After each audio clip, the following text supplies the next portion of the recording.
No importa, hermanos, si hablamos de Estados Unidos o del Reino Unido o de Mozambique o del último de los países en África, todo juicio injusto, aun si es sufrido por el más perverso de los criminales, es deplorable y merece repudio.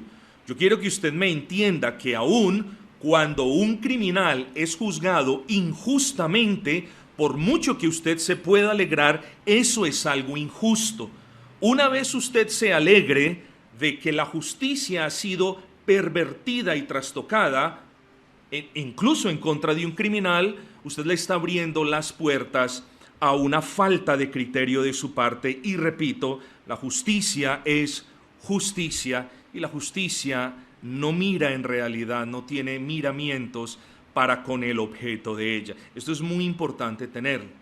Cuando hablamos del juicio de Cristo, estamos hablando del juicio que sufrió el Señor Jesucristo en el contexto inmediato de aquel periodo donde Judea se encontraba bajo el mandato o bajo la bota romana. Así que, hermanos, ¿de dónde sacamos lo anterior? ¿Lo anterior lo sacamos de nuestra propia ética? No, mis amados hermanos. El decir que un juicio tiene que ser justo incluso para el criminal y para el impío es algo bíblico.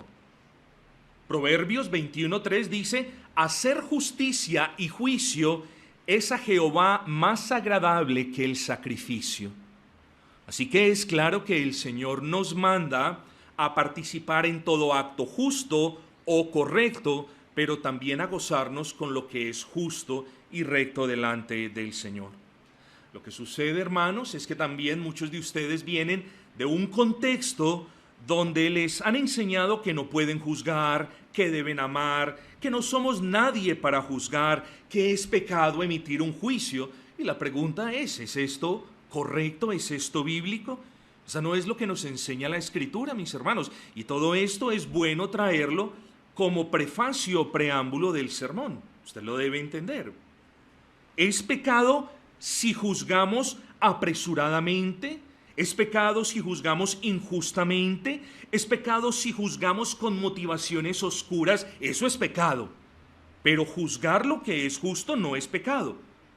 Juzgar con odio es pecado. Es pecado juzgar si no lo hacemos con justo juicio. Así que no hay problema cuando algo demanda una postura de mi parte. Yo no soy una persona neutral. Yo debo tomar una postura con respecto a lo que es justo. No hay injusticia, justicia y algo en la mitad. No lo hay. Hay algo correcto y hay algo incorrecto. Hay alguien que tiene la razón y hay alguien que no tiene la razón. Hay algo que es justo y hay algo que es injusto. Así que aquí en el medio nadie se puede mover. O estamos del lado del juicio y de la justicia o estamos del lado de la injusticia. Cada uno de nosotros se debe ubicar en qué lado está. Bueno, esto, hermanos, porque a pesar de que Dios mismo preordenó todo lo que habría de acontecer, y esto se lo recuerdo a manera de cultura general bíblica, a pesar de que Dios mismo preordenó todo lo que habría de acontecer, es necesario recordar en primer lugar que Dios es bueno. Ah, pastor, eso ya lo sabíamos, muchas gracias. ¿Por qué se lo recuerdo? Porque, hermanos, en ocasiones fallamos en inferir que si Dios es bueno, Él no puede hacer nada malo. Usted lo tiene que entender. Usted sabe que Dios es bueno, pero usted a veces se pregunta, ay, pero ¿será que Dios hizo esto malo? No. Alguien que es bueno en su máxima expresión, de manera infinita y eterna, no puede hacer nada malo. Primero. Segundo, Dios no obliga a nadie a hacer algo malo. ¿O cuántas veces usted puede testificar de que el Espíritu Santo lo movió a ver algo indebido? ¿O cuántas veces usted puede testificar que el Espíritu Santo lo movió a decir una vulgaridad? ¿O cuántas veces usted puede testificar que el Espíritu Santo le dijo, di una mentira, di una mentira, di una mentira? ¿Cuántas veces? Ninguna. Nosotros pecamos, dice Santiago, porque de nuestras propias concupiscencias se forma el asunto, no porque el Señor nos obliga o nos insta a hacer lo malo. Dios nos prueba, pero Satanás nos tienta. Dios pone sus providencias para probarnos, pero Satanás quiere inducirnos al mal. Luego, lo segundo que usted tiene que tener en claro es que Dios no obliga a nadie a hacer lo malo. Y en tercero, esto nos lleva a la conclusión de que el hombre es responsable de sus propias obras. El hombre es responsable de sus malas obras. Pastor, ¿y qué tiene que ver esto con lo que estamos hablando? Hermanos, lo que pasó con nuestro Señor Jesucristo fue malo. Preordenado por Dios, sí, pero fue algo malo. Lo que hicieron las autoridades en los tiempos del Señor de la vida con el dador de la vida fue algo malo, fue algo injusto, porque lo juzgaron y lo condenaron de manera injusta. Juzgaron y condenaron a un inocente. El rey, para que usted lo vea de esta manera, fue injustamente juzgado por sus séquitos. El juez justo fue injustamente odiado y juzgado por criminales injustos. Qué cosa extraña, ¿no le parece? Qué cosa extraña. El rey juzgado por los séquitos, por los siervos. El Dios creador juzgado por las criaturas. El juez justo juzgado por criminales injustos. Toda esta introducción para que usted vea quién y por qué juzgaron a Cristo. En ocasiones, hermanos, hablamos de la vida perfecta de Cristo y eso está muy bien. Hablamos de la resurrección de Cristo y eso es glorioso. Hablamos de la muerte sustitutiva y vicaria en la cruz del Calvario y eso es esplendoroso.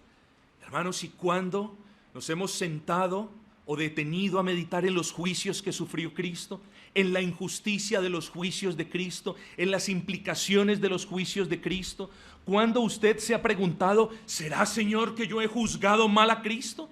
Esperemos que hoy el Espíritu Santo nos acompañe y podamos considerar al menos algunos aspectos y quizás preguntarnos, ¿he juzgado mal a Cristo? El título de este sermón, hermanos, es El Cristo juzgado y condenado. El Cristo juzgado y condenado. Quiero que por favor abran sus Biblias en el Evangelio de Mateo, capítulo número 26, versículo 63. Mateo 26, 63. Dice la palabra del Señor, mas Jesús callaba. Entonces el sumo sacerdote le dijo, te conjuro por el Dios viviente que nos digas si tú eres el Cristo, el Hijo de Dios. Jesús le dijo, tú lo has dicho, y además os digo que desde ahora veréis al Hijo del Hombre sentado a la diestra del poder de Dios y viniendo en las nubes del cielo. Entonces el sumo sacerdote rasgó sus vestiduras diciendo, ha blasfemado, ¿qué más necesidad tenemos de testigos? He aquí, ahora mismo habéis oído su blasfemia. ¿Qué os parece? Y respondiendo ellos dijeron, es reo de muerte. Entonces le escupieron en el rostro y le dieron de puñetazos y otros le abofeteaban. Hermanos queridos, yo no soy un doctor en la ley. No he estudiado las leyes de este país. Pero ¿qué creen ustedes que sucedería si algún preso en este país garantista, qué cree usted que sucedería si algún preso lo presionaran para que hiciese una confesión, lo acusaran falsamente de algo que no dijo, lo juzgaran no delante de un juez y como si fuera poco, lo golpearan y lo torturaran? Aquí, en este país garantista, ese señor sale libre, ¿no es así? Bueno, hermanos, todo esto hicieron con Cristo y nosotros poco pensamos en eso. Y todo esto lo sufrió nuestro Señor Jesucristo por amor a los suyos. Lo tenía que sufrir porque estaba escrito en el decreto eterno del Padre. Pero por amor a los suyos, Cristo sufrió toda esta suerte de injusticias. para que nosotros comprendamos cuán grande, al menos, cuán grande es el amor de Cristo para con nosotros. Que el amor de Cristo, mis amados hermanos, no se limita al momento en el que derramaba su sangre en la cruz del Calvario. No, mis amados, el amor de Cristo es desde antes de la fundación del universo. Ah, sí, y que se fue manifestando en esa encarnación, sí, y que se fue manifestando en las persecuciones, sí, y que se manifestó gloriosamente en el Calvario, claro que sí, pero el amor de Cristo nunca ha dejado de ser, aún en medio de estos juicios injustos. Hermanos, yo no sé usted, pero si a mí me hubiesen acusado injustamente en ciertas circunstancias, yo hubiese dicho, yo quiero un abogado, yo necesito un abogado. ¿Qué es esta injusticia? Yo quiero salir. El Señor entró al matadero con su boca callada, porque sabía que no importa lo que dijese, ya estaba escrito. Él tenía que subir a la cruz del Calvario a derramar su sangre por todos aquellos que creen en Él. Y así hizo. Subió a la cruz del Calvario con gozo, teniéndolo a usted que ha creído en mente y quienes han de creer. Así que vamos a hablar un poco de la justicia de Cristo. Este no es mi estilo, traer un poquito de historia más en un sermón evangelístico, pero es necesario que usted conozca las bases del asunto. Porque para conocer un poquito más acerca del juicio de Cristo, es necesario conocer acerca de la administración de la justicia en las épocas de Cristo. En aquellos tiempos, hermanos, ustedes deben recordar que el pueblo se encontraba bajo el yugo, bajo el dominio romano. Judá, la provincia de Judea, era gobernada por Poncio Pilato, y por su palabra la gente vivía o moría, porque él era la máxima autoridad en esta área, incluso por encima del Sanedrín, quienes ahorita vamos a ver unas cositas, ¿cierto? ¿Qué es el Sanedrín, entre otras cosas? Es como el Congreso, era como el Congreso de los judíos, era como el grupo de personas, era como la Corte Suprema de Justicia de los judíos, para que usted lo entienda de esa manera. Pero por ser aquella tierra, por estar bajo el dominio romano, la autoridad de Poncio Pilato está por encima de la autoridad que haya existido por aquellos que eran gobernados. Ahora bien, entonces tenemos, para que ustedes lo sepan, al emperador. Luego el emperador nombraba gobernadores de provincias. El gobernador de la provincia de Judea era Poncio Pilato, pero luego también el emperador nombraba como a un puente entre ellos mismos, entre los romanos y los judíos. Y ahí es cuando vemos a Herodes Antipas, o Herodes el tetrarca. Era un varón, bueno, muchos dicen que era un judío bastardo, la explicación es muy larga y engorrosa.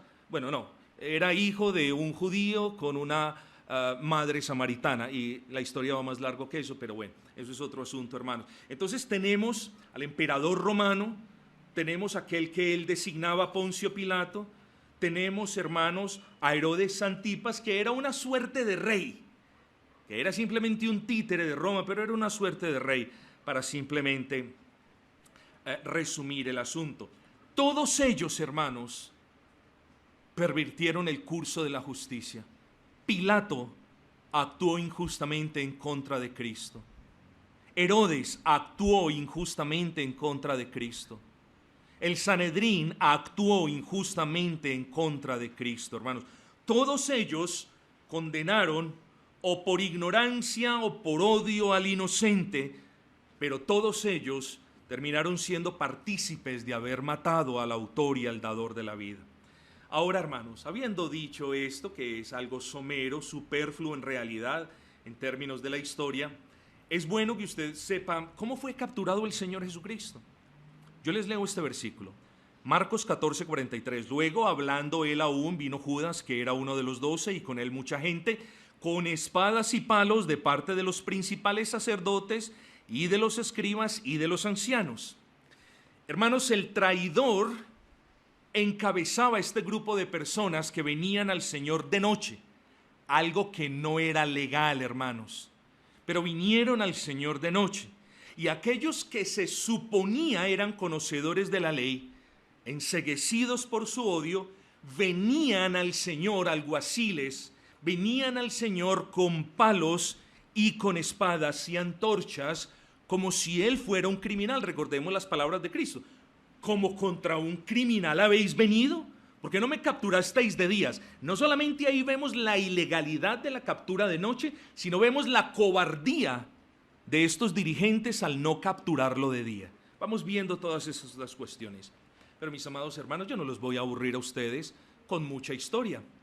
Yo les hago una pregunta: ¿quiénes fueron los verdaderos criminales? ¿Quiénes fueron los verdaderos criminales? Fueron aquellos pecadores que vinieron a Él con palos y espadas. Nuestro bendito Señor era aquel inocente en contra de quien vinieron los culpables. Contra el Señor vinieron los odiadores, los fariseos, los avaros y traicioneros, Judas, y toda suerte de pecadores con ellos. Así se acercaron para apresar al justo, siendo ellos criminales. Allí querían tomar preso al santo, siendo ellos los más indignos y sucios de todos los pecadores. Ahí usted puede ver el problema del criminal, del corazón del criminal, porque el criminal que ama lo que está haciendo no puede ver ni su crimen, ni el crimen que está cometiendo, ni puede entender el estado de condena en el que él se encuentra. En la justicia de la tierra, o en la que vemos en los países, la persona no es un criminal hasta que un juez diga: usted es culpable de tal asunto. En la justicia divina, el que peca, así no sea descubierto, es un criminal delante de Dios. Yo voy a proceder con cautela y con respeto, mi amado. Pero ¿será que aquí hay criminales a los ojos de Dios? ¿Será que aquí hay alguien practicando un pecado a los ojos de Dios? ¿Será que aquí hay alguien escondiendo un pecado delante de Dios? Eso es ser un criminal. Si usted quiere saber qué es ser un criminal, usted lo podrá saber simplemente mirando lo que usted hace. Si usted está practicando el pecado, usted es un criminal. Si no se ha arrepentido, usted es un criminal. Si está escondiendo su pecado, usted es un criminal.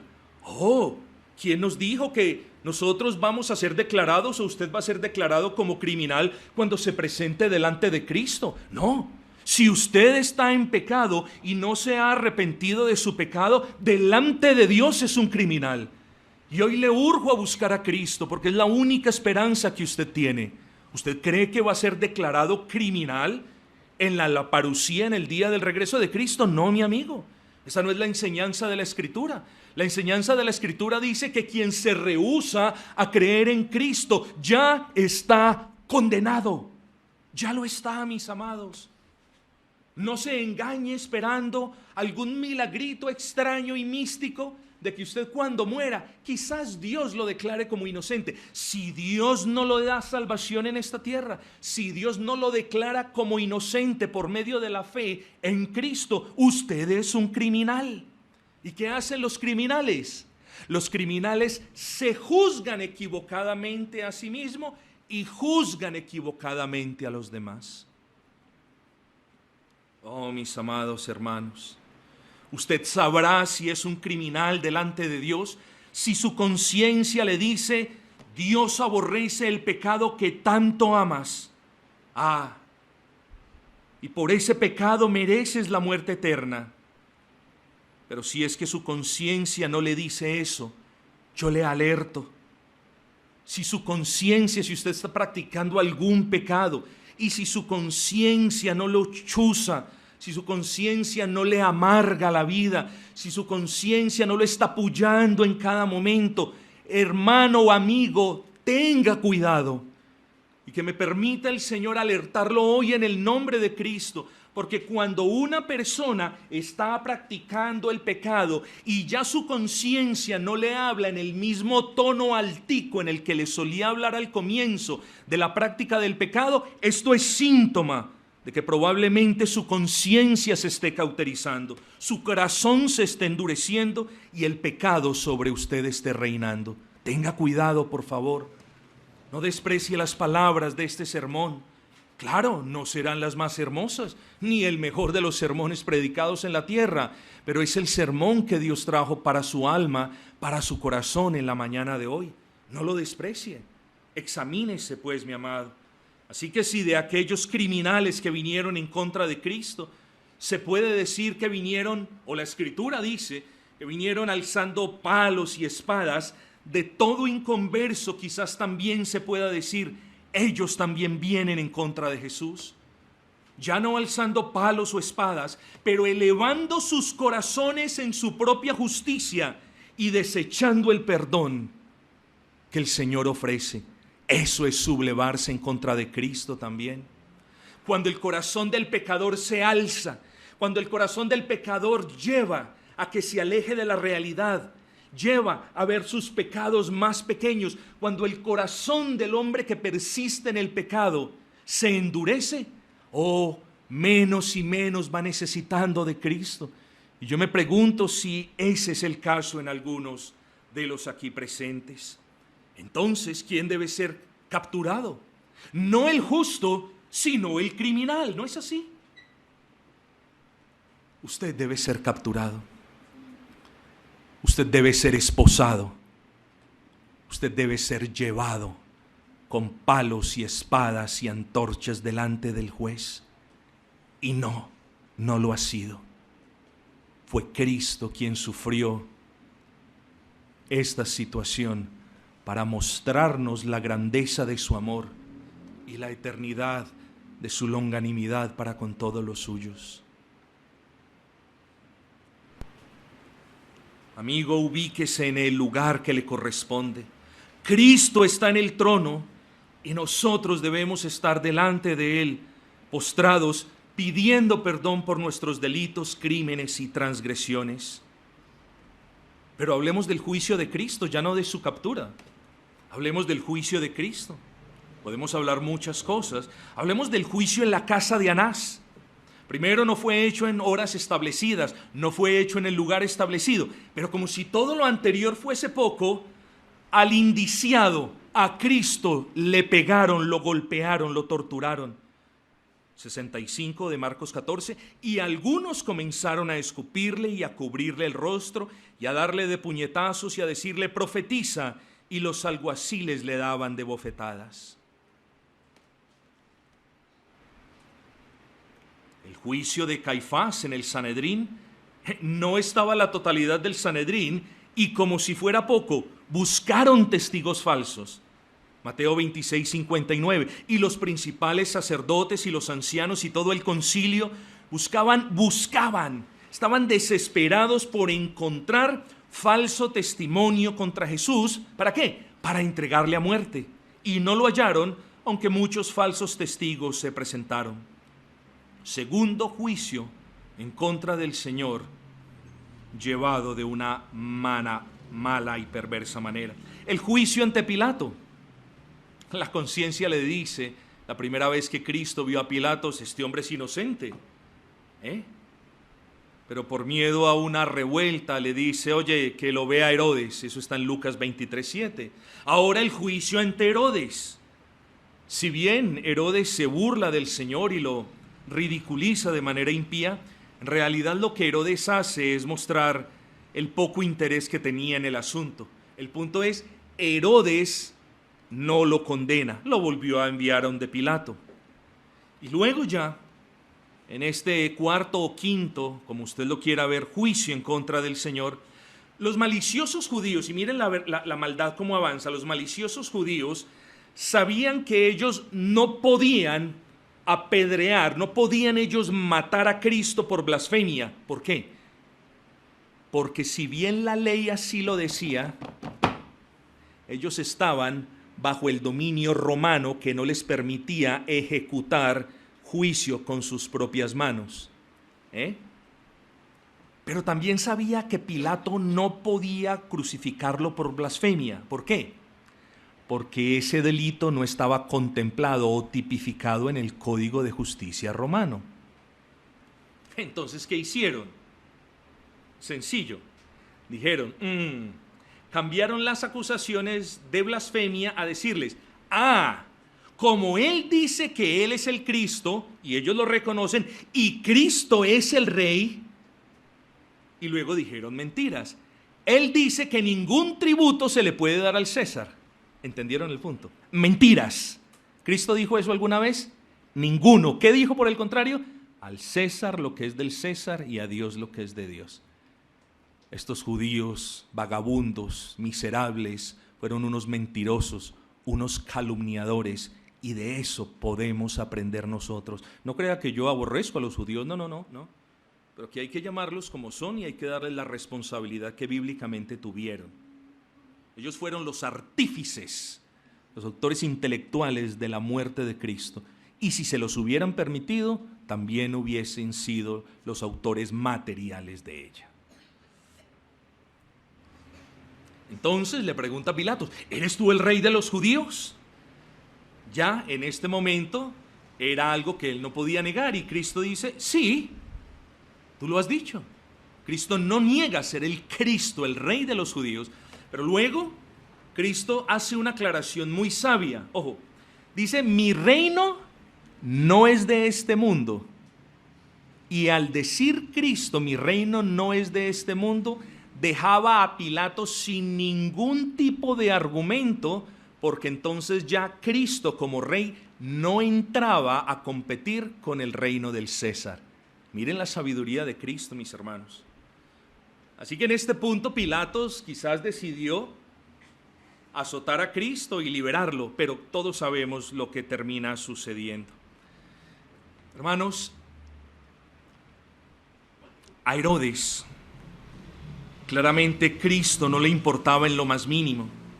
Por eso cuando pudo haber creído en él, en vez de eso le pidió que hiciera señales, ¿se acuerda?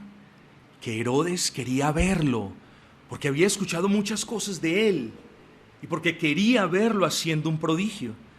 Y quizás en este lugar, quizás hay un Herodes moderno y de repente usted es uno de los que ha oído hablar del Señor Jesucristo y que lo ve como el obrador de maravillas ambulantes, como el genio de la lámpara al que cuando uno le pide algo, Él se lo otorga de inmediato. Si usted piensa de esa manera, déjeme decirle que quizás usted es un Herodes versión moderna, que juzga a Cristo por lo que hace y no por quien Él es. ¿Usted conoce a Cristo? Bueno, si usted no conoce a Cristo, usted cree que Cristo es un obrador de milagros, o usted cree que Cristo es aquel que satisface los antojos y los deseos. No, Cristo, usted tiene que entender, es el Hijo de Dios. Cristo es la esencia divina de Dios, Él es Dios. Pero de Cristo también la Escritura nos dice que es el Hijo del Hombre, es decir, que es también completamente humano. Ese bendito Cristo es completamente Dios, Hijo de Dios, y completamente humano, Hijo de hombre. Y tenía que ser así. El Salvador del pecador tiene que ser Dios perfecto y hombre perfecto. Ese bendito Cristo es la segunda persona de la Trinidad, encarnada por el poder del Espíritu Santo, viniendo a este mundo sin pecado para poder mantenerse limpio y salvar a nosotros los pecadores. Usted tiene que conocer a Cristo. Herodes no conocía a Cristo. Herodes conocía lo que otros le decían de Cristo y escogió hacerse una idea de Cristo que no es lo que dice la Biblia. Quizás usted tenga una idea equivocada como la de Herodes. Usted necesita salvación. Usted necesita conocer quién es Cristo. Ese Cristo es Dios con nosotros, es Emmanuel. Es el Dios que descendió a este mundo a vivir una vida recta, santa y justa que ningún ser humano puede vivir. Ese Cristo en el cual los cristianos ciframos nuestra esperanza es el Dios de dioses y Señor de señores. Ese Cristo, ante ese Cristo, todas nuestras rodillas se doblarán, sea para luego proceder a su gloria o sea para que usted, espero que no sea el caso, proceda a condenación eterna. Amigos, yo quiero que usted se condene, por supuesto que no, pero en la medida en la que no quiero que nadie aquí se condene, debo advertirle que habrá condenación para todo aquel que no piense, que no conozca a Cristo, tal y como la Escritura lo describe y nos lo enseña. Usted no puede creer en Cristo como el buen profeta, pero no como su Señor. Usted no puede creer en Cristo como el buen samaritano, como el bueno que hacía siempre lo bueno, pero no como su Señor y Salvador. Usted debe creer en Cristo, porque si no cree en Cristo, de nuevo le digo, no hay esperanza. Ese bendito Cristo fue aquel que vivió sin pecado, ya lo hemos dicho. Fue aquel que con palabras de vida le enseñó a sus discípulos la verdad, para que sus discípulos, guiados por el Espíritu Santo, plasmaran aquí la verdad de Dios. Ese bendito Cristo fue aquel que fue juzgado por los hombres injustamente y que no obstante salvó incluso a aquellos que lo juzgaron mal y que se arrepintieron. Usted puede ser un curioso Herodes. No, yo no soy Herodes. Bueno, pero yo sigo insistiendo. Quizás en este recinto hay un Herodes moderno, ya no debido a su curiosidad morbosa por lo sobrenatural, sino a la poca estima que tiene por el Señor Jesucristo. Usted puede decir, no, yo no pienso que Cristo sea ese obrador de milagros. Yo creo que Cristo es el Señor, pero quizás en su corazón usted no lo tiene en la estima que Él demanda ser tenido. Lucas 23:11, mire que Herodes no solamente era una persona curiosa, sino que Herodes, mire lo que dice, lo estimó como poca cosa. Entonces Herodes con sus soldados le menospreció. Oh necesitado pecador, ¿quién me concediera a mí la dicha de que descendiera el Espíritu Santo y pringara su corazón e inquietara su alma? Porque usted no debe menospreciar a Cristo a menos que quiera la condenación. Si va a despreciar a alguien, despréciese a sí mismo por su pecado. Si va a despreciar a alguien, menospréciese a usted mismo por sus iniquidades o por su miseria, pero no menosprecie al Altísimo, que es el único que puede concederle el perdón al pecador arrepentido que ha despreciado y mal juzgado a su Hijo, nuestro Señor Jesucristo. Oh, mis amados, pero Herodes no solamente era ese ser morboso que quería ver al Señor como cuando los magos hacen presentaciones en matrimonios y eventos. Así lo quería ver Herodes. Y Herodes no solamente menospreció a Cristo, sino que se burló de él, le escarneció delante de todos, lo ridiculizó. Ay de los burladores, mis amados. No, yo nunca me he burlado de Cristo. Ay de los burladores, porque dice la Escritura que el que mora en los cielos se reirá, el Señor se burlará de ellos. De aquellos que se burlan del Señor, dice el Señor se burlará de ellos. Pero usted dirá, no, yo no soy un burlador. Sí, usted es un burlador si usted no toma con seriedad las palabras de Cristo. Cuando un payaso le está hablando y le dice cosas, usted no le presta atención a lo que dice el payaso.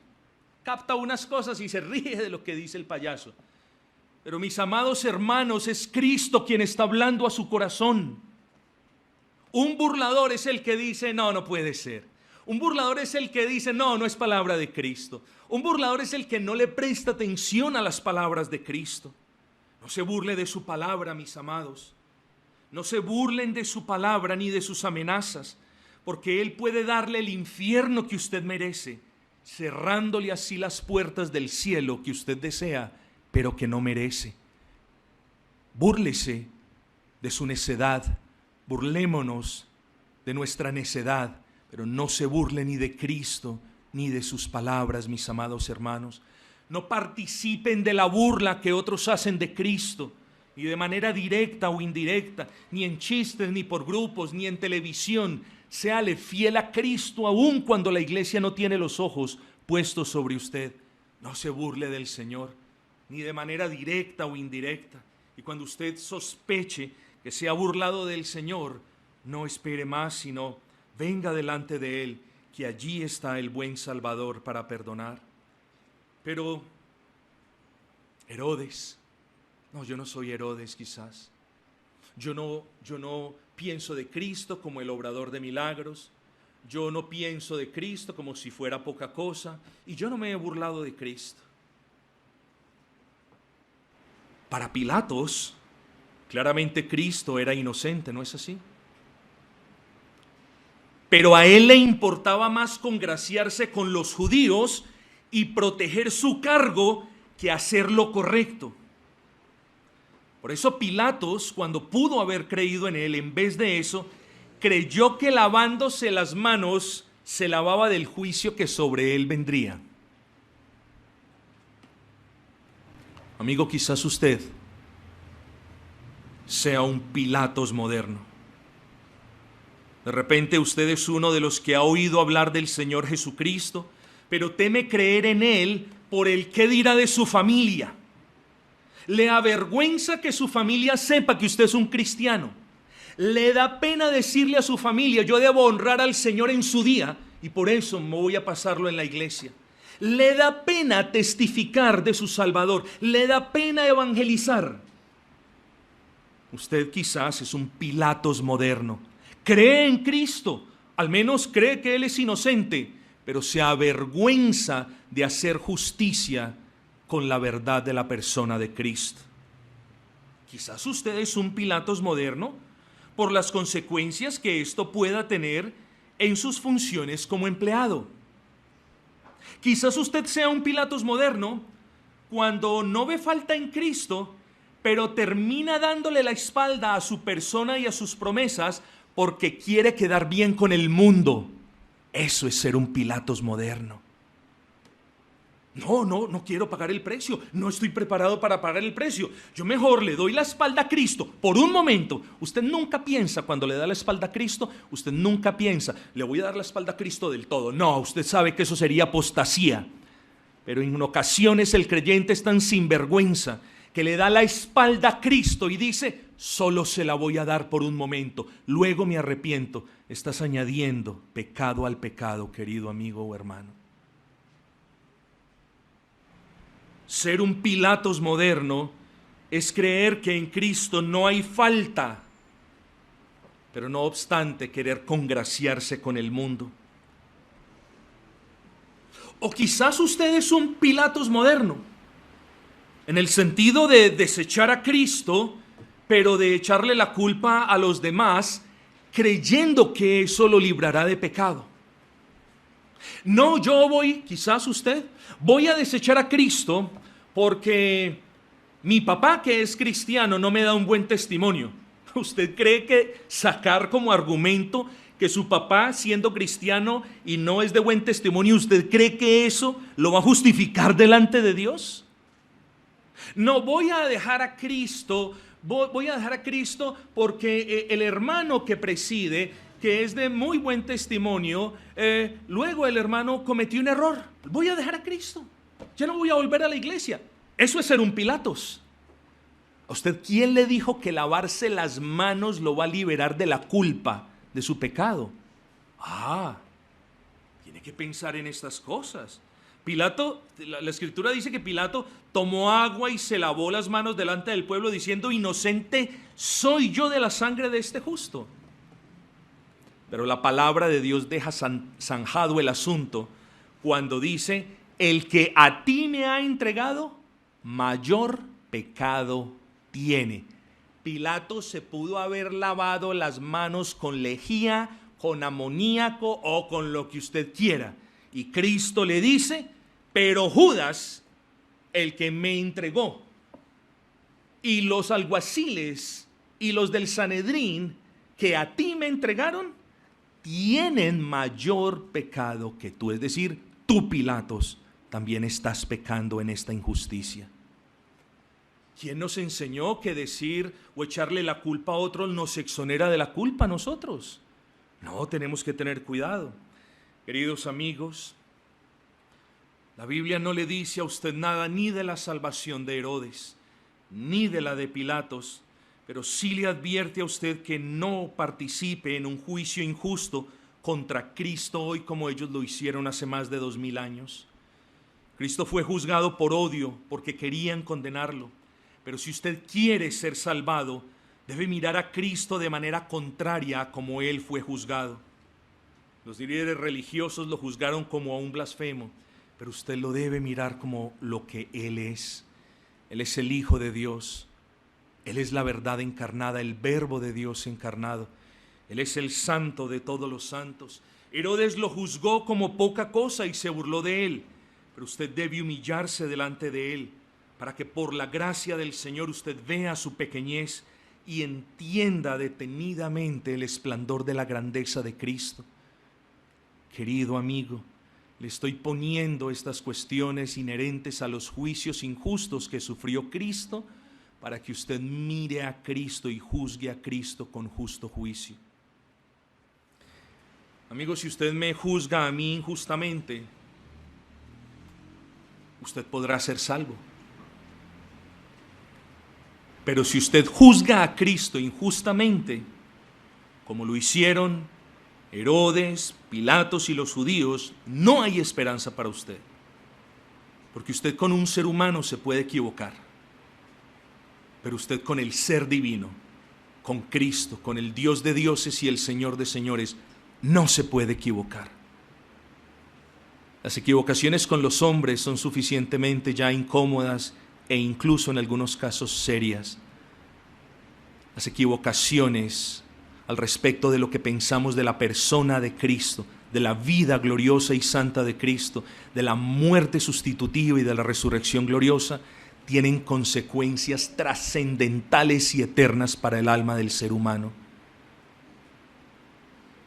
Equivóquese contando los huevos, equivóquese mientras usted conduce su auto, eso ya trae consecuencias deplorables, pero no se equivoque juzgando a Cristo. Cristo es la segunda persona de la Trinidad, el Hijo de Dios, Dios mismo, el Hijo del hombre, un ser humano, perfectamente hombre, porque Él, en representación de todos los que creen en Él, tomaría su lugar y daría vida eterna y reconciliación para con el Señor. Sin Cristo no hay esperanza, ni salvación, ni perdón de pecados, ni reconciliación, ni vida eterna. Así que yo termino este sermón solamente con una pregunta. ¿Es usted un Herodes moderno? ¿Va a pecar usted en contra de su propia conciencia? ¿O es usted una persona poco seria como Herodes? O más bien, me excusan la confusión, ¿es usted un Herodes moderno, una persona poco seria que se burla de Cristo, que no cree en las amenazas, que tampoco en sus promesas? ¿O es usted un Pilatos que simplemente no le va a prestar atención a su conciencia? Quiere el Señor concederle a todos los aquí presentes la gracia y la luz para que vean a Cristo como Él es, como el Hijo de Dios, como el Salvador de los pecadores, como el amigo de nuestras almas, y Él, siendo Dios, merece que nosotros le tengamos en alta estima, en suma reverencia. Él es nuestro Señor y Salvador. Damos gracias a nuestro Señor precisamente por haber sufrido toda clase de improperios, de golpes, por haber sufrido toda clase de injusticias por amor a nosotros. Como lo vamos a ver la próxima semana, Él también sufrió juicio a manos de Dios, aunque ese juicio fue justo. Fue justo, mis amados, porque en el juicio que Dios Padre tuvo sobre su Hijo, Él estaba juzgando a Cristo, no por ser un pecador, pero sí por llevar a cuestas la bolsa de pecados suyos y míos. Bendito sea el nombre del Señor una vez más, hermanos.